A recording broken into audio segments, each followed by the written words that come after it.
रमज़ान में दही का इस्तेमाल कब, कितना और कैसे करना चाहिए और इसके क्या बेनिफिट हैं। अस्सलाम वालेकुम, मैं हूँ डॉक्टर सारमा, आपकी डॉक्टर एंड डाइटिशियन।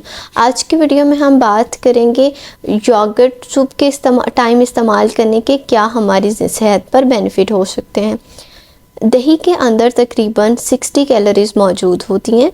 इसके अलावा ये आपको प्रोबायोटिक्स प्रोवाइड करते हैं जो कि अच्छे बैक्टीरिया हैं, आपकी गट के लिए बहुत ही बेनिफिशियल हैं। दूसरा, कैल्शियम का नहायत ही रिच सोर्स है, आपको इसके अलावा प्रोटीन मुहैया करता है और साथ ही साथ बहुत से एसेंशियल विटामिन एंड मिनरल्स जो कि आपकी सेहत के लिए बहुत ज़्यादा ज़रूरी हैं, ये मुहैया करता है। बहुत से ऐसे लोग जिनको तेज़ाबियत, निज़ाम की ख़राबी, सीने में हर टाइम जलन रहना, इस तरह के मसाइल होते हैं, उनके लिए 1 कप रोज़ाना दही बहुत ही ज़्यादा ज़रूरी है।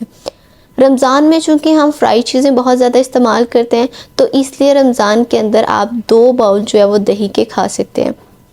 तकरीबन 1 बाउल सुबह आपने सहरी में इस्तेमाल कर रहे हैं, लेकिन कोशिश करनी है कि देसी घी में या दूसरे घी में बने हुए पराठों का कम इस्तेमाल किया जाए, सादा रोटी इस्तेमाल की जाए।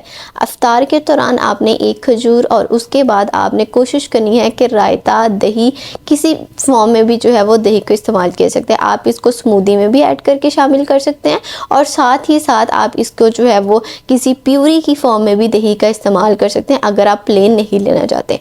सहरी में कोशिश करनी है कि चीनी का इस्तेमाल ना किया जाए, उसकी जगह शक्कर या फिर गुड़ का इस्तेमाल किया जाए और इफ्तार में आप इसको पुदीने की चटनी के साथ इस्तेमाल कर सकते हैं ताकि वो आपके मेंट जो है वो मज़ीद आपके निज़ाम को बूस्ट करता है ताकि आपका हाजमा जो है वो बेहतर हो। स्पेशली रमज़ान में 2 बाउल दही रोज़ाना इस्तेमाल करें। Thank you.